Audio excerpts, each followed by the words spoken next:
하이 안녕, 뮤비 해석해준 토끼 김희루입니다. 하이 안녕, 국어교육과 성공입니다. 오늘은 뮤비 해석은 아니고요, 국어교육학 전공자와 함께 가사를 딥하게 나노 단위로 한번 뜯어보고 싶어서 제 진짜 찐친이자 김희루 채널의 구독자이신 성공님을 모셨습니다. 안녕하세요. 그런 거 하지 말라니까. 좋습니다. 그럼 오늘 살펴볼 곡의 작사가 먼저 소개하겠습니다. 2021년 가온차트 뮤직 어워즈 작사가상 수상, 김이나 작사가가 가사 정말 잘 쓰는 가수로 인정한 분인데다가 김희로의 오랜 최애죠. 오늘 다뤄볼 곡의 작사가는 아이유, 정승환, 눈사람입니다. 왜 이렇게 시끄러워요, 선생님? 미안, 별이가 문을 열고 들어왔어. 꽃잎이 번지면 당신께도 새로 저는 원래 이 눈사람이라는 노래 되게 좋아하거든요. 근데 나중에 이제 작사가가 아이유님이라는 거 알고 깜짝 놀랐어요. 왜냐면 너무 잘 쓴 가사여서. 저는 이 가사를 보면 약간 그냥 가사라기보단 잘 쓴 시 같다는 생각이 들거든요.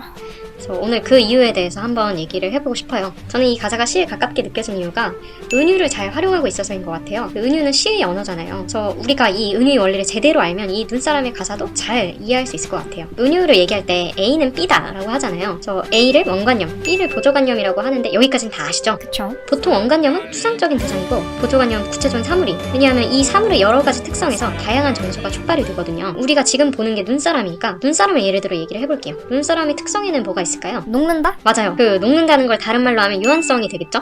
그럼 이 유한성이라는 특성에서 또 다양한 정서가 나오는 거예요. 시간이 지나면 녹아서 사라져 버리니까 특별하다, 소중하다 이런 감정이 생기겠죠? 또 애틋하다, 안타깝다 이런 정서도 있을 거고요. 그 다음에 눈사람의 중요한 특성은 고정성이에요. 대부분 눈사람은 그 자리에 두고 갈 수밖에 없잖아요. 그쵸. 그래서 눈사람을 만든 사람이 떠나면 눈사람은 혼자 남죠? 이런 고정성이 쓸쓸함, 외로움, 불쌍함 이런 정서를 불러일으키는 거예요. 또 가끔씩은 고립, 인내, 희생 이런 정서를 표현할 때도 쓰이기도 해요. 아무도 없는 추운 겨울밤 거리에 혼자 지키고 서 있는 추위를 꿋꿋이 버텨내는 이런 모습에서 인내와 희생을 떠올릴 수 있는 거죠. 근데 이렇게 눈사람에서 유추되는 정서들이 사실 뭐랑 비슷하냐면 이별이랑 비슷하죠. 특별하고 소중하고 애틋하고 쓸쓸하고 외롭고 다 이별 아니에요? 그쵸. 희생도 따지고 보면 나는 너를 사랑하지만 보내줄게 이런 것도 희생이고. 그래서 결국 이 눈사람이라는 가사에서 눈사람의 원관념은 이별을 경험한 나라고 우리가 간단하게 추측을 해볼 수 있겠죠. 이렇게 은유는 원관념과 보조관념이 가진 공통적인 정서를 이용해서 그 정서를 효과적으로 전달하는 효과가 있어요. 이 눈사람이라는 보조관념의 수많은 정서가 함축이 되니까 나 어제 이별했는데 막 슬프고 외롭고 막 눈물이 흐르고 뭐 어쩌고 저쩌고 이렇게 말하는 것보다 훨씬 효과적이죠. 그리고 이렇게 비유했을 때 효과가 우리는 이별과 눈사람을 관계 지어서 생각해 본 적이 없었단 말이에요. 근데 이렇게 비유를 하는 순간 이 둘의 관계에 대해서 다시 생각해 보게 되거든요. 그래서 이렇게 대상을 새로운 시각으로 보는 과정에서 문학적인 감동을 느끼게 되는 게 은유의 또 다른 효과입니다. 이렇게 들으니까 이 눈사람이라는 가사가 은유의 효과를 진짜 정석적으로 보여주는 것 같네요. 이게 막 하나하나 나는 지금 쓸쓸해, 나 지금 슬퍼 이런 걸 설명하지 않아도 눈사람이라는 보조관념만 적절하게 제시를 하면 독자들이 함축된 상황을 이해할 수 있다는 설명이 저는 제일 인상 깊었던 것 같아요. 굉장히 효율적이네요. 근데 저도 짚고 넘어가고 싶은 게 있는데 이 가사에서 눈사람의 특성을 직접 드러내는 부분이 전혀 없더라고요. 난 움직일 수 없어요 라는 말 대신에 멀리 배웅하던 길이라던가 멀리 배웅하던 길 봄이 와요 그래서 나 녹고 있어요 대신에 끝눈이 와요 라던가 끝눈이 와요 혹시 그댈 보고 있나요. 그래서 가사를 먼저 읽고 나중에 제목을 보면 더 새롭게 느껴지는 것 같아요. 맞아요. 저는 그 부분이 되게 세련되게 느껴졌어요. 이렇게 그 제목을 이용한 표현법을 뭐라고 하는 말이 있는데 이렇게 표현법을 다시 하여튼 이게 저는 지금 혼자 남은 눈사람입니다. 저 이제 녹아버립니다. 막 이렇게 써놨으면 이런 감동이 없었을 거예요. 그래서 저는 궁예를 해보자면 맨 처음에 녹아버린다 정도의 표현이 있었을 것 같거든요. 뭐 마지막 소절을 녹아버리기 전에 이렇게 끊는다든가. 네. 그런데 이제 고쳐나가는 과정에서 아마 표현을 계속 절제하는 방향으로 일부러 쓰지 않았을까 저는 이렇게 생각을 했습니다. 자, 3, 2 3, 2, 1 그리고 이 가사가 감동을 준 또 다른 이유는 스토리라인이 있어서인 것 같아요. 가사에서 계절의 변화가 드러나잖아요. 계절의 변화가 나타난다는 건 곧 시간의 흐름이 존재한다는 거죠. 그래서 이 가사는 어떤 장면만을 단편적으로 묘사하는 게 아니라 시간의 흐름에 따른 서사를 보여주고 있어요. 이 가사에서는 나오지 않지만 이 눈사람의 독백 이전에 눈사람과 그대가 함께 사랑한 시간이 있었겠죠? 이 시간은 눈사람을 만든 시간에 아마 비유될 수 있을 거예요. 눈사람을 다 만들고 즐거운 한때를 보낸 사람은 이 눈사람을 두고 떠납니다. 그 후로 시간이 지난 다음에 그 사람을 멀리 배웅하던 길을 회상하면서 가사가 시작되죠. 이 눈사람이 독백을 하고 있는 시점은 겨울이 끝나가는 시점이잖아요. 이 독백 이후에 눈사람은 어떻게 될까요?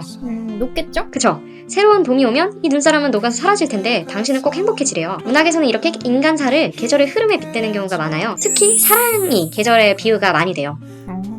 젊은 베르테르의 슬픔을 보면 베르테르가 봄, 여름의 사랑에 빠지고 겨울에 자살을 하거든요. 이렇게 봄에 생성돼서 여름에 성숙되고 가을에 쇠락하고 겨울에 소멸하는 이런 자연의 섭리가 사랑에서도 똑같이 적용된다는 거예요. 이 눈사람 가사에서 나는 그대에게 나를 잊고 행복해지세요 라고 말하고 있는데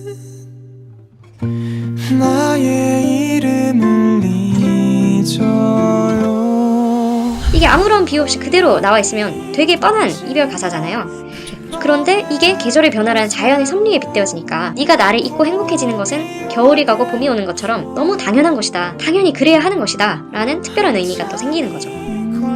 이 가사에서 나는 이별에 대해 굉장히 성숙한 태도를 가지고 있는 것 같네요. 이별 후에 내가 상대방에게 잊혀진다는 사실을 담담하게 받아들인다는 게 진짜 어려운 일이잖아요. 그런데 또 가사를 보면 이게 마냥 담담하기만 한 건 또 아니거든요. 브릿지 부분을 보면 결국 나를 떠올려주면 안 되나요? 라고 말하면서 감정을 터뜨리고 있어요.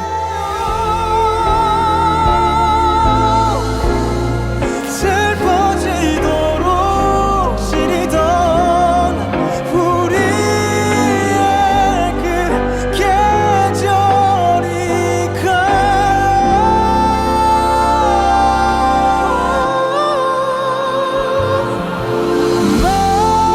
마지막으로 날 떠올려준다면 안 되나요?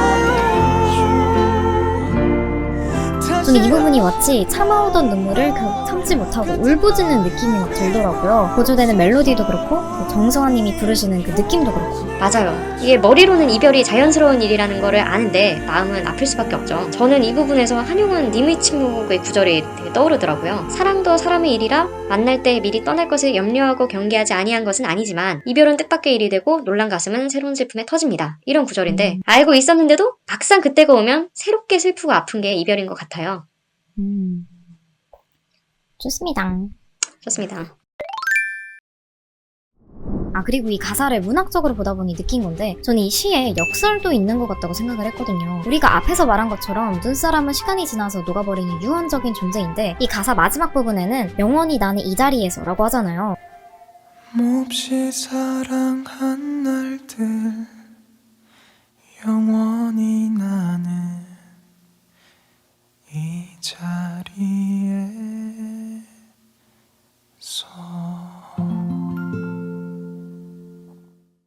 유한성과 영원성, 이거 역설 아닌가요? 맞아요. 이 역설적인 표현을 잘 이해하려면 이 가사에서 나를 제대로 설정해야 될 것 같아요. 그쵸. 그래서 제가 개인적으로 마지막 부분에 대해서 해석을 해봤어요. 나는 네 기억 속의 나, 그리고 너를 사랑했던 나의 존재, 이렇게 두 개로 해석이 될 수 있을 것 같아요. 그렇게 본다면 봄이 오면 녹는다 라는 거는 너의 기억과 마음속에서 내 존재가 사라진다는 거를 의미해볼 수 있을 것 같고, 반면에 영원히 나는 이 자리에서 라는 구절은 너를 사랑했던 나의 존재는 영원히 사라지지 않는다 라는 의미로 볼 수 있겠죠. 결국 이 눈사람이 영원히 나는 이 자리에서 있겠다고 말을 하는 건 표면적으로는 모순되는 문장이지만 그 함의를 들여다보면 너는 나를 잊어도 너를 사랑했던 그 시간 속에 나는 영원히 남아있을 것이다 라는 뜻을 담고 있는 거죠. 너무 좋네요. 진짜? 진짜요? 영원했어. 와, 대박. 근데 이런 리액션을 내가 너무 못한다. 너무 좋다. 이것도 한용운의 님의 침묵이 떠올라요. 님은 떠났지만 나는 님을 보내지 아니하였습니다. 이것과 비슷한 구조의 역설이라고 볼 수 있겠네요.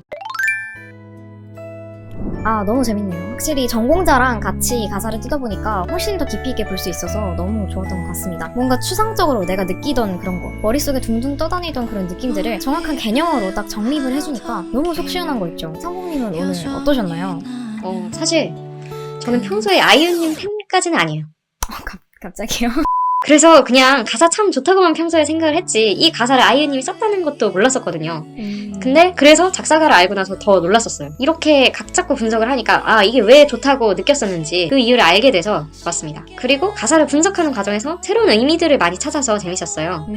물론 아이유님이 이 의미들을 다 의도하고 쓰신 건 아닐 수 있지만 이 원래 모든 예술은 감상자의 해석을 통해서 새롭게 만들어지는 측면이 있거든요. 제가 요즘 이 말을 학교 수업에서 너무 귀타깝게 듣고 있어서 이론님이 하는 뮤비 해석이나 오늘 저희가 한 가사 분석이 그런 해석의 작업이다 이렇게 생각을 해주시면 좋을 것 같아요. 맞습니다. 자, 그럼 오늘은 여기까지. 욕심 같아서는 더 하고 싶었는데 근데 원래 사실 우리 5곡 하려고 했었잖아. 나가 왜 배우가 이렇게 된 느낌이야. 낯가리세요. 사실 우리 원래 5곡 하려고 했었잖아. 맞아. 완전 처음에는 제가 원래 5곡보다 더 많이 들고 왔었는데 둘 다 너무 바빠가지고 일정 맞추기가 어려워서 눈사람 하나도 진짜 오래 걸렸어요. 원래 눈사람 처음 짜기 시작했을 때 우리 진짜 눈 오지 않았었어? 그랬나? 진짜. 아무튼 오늘 너무 즐거웠고요. 함께 해주셔서 정말 감사합니다. 제 채널의 첫 게스트인 거 아시죠? 그럼요. 나레이션을 해주신 소감이 어떠신가요? 우리 김희로님이 정말 프로라는 거를 느낄 수 있었던 것 같아요. 이렇게 흔쾌히 게스트로 참여해주셔서 너무 감사드립니다. 일단이 아니라 저도 초대해주셔서 영광입니다. 영광 굴비입니다. 진짜 싫어. 아무튼 재밌게 보셨다면 좋아요. 그리고 구독과 함께 우리 다음에 또 만날까요? 그럼 그럼 아무튼 그럼 오늘은 여기까지. 저 갈게요. 안녕. 안녕.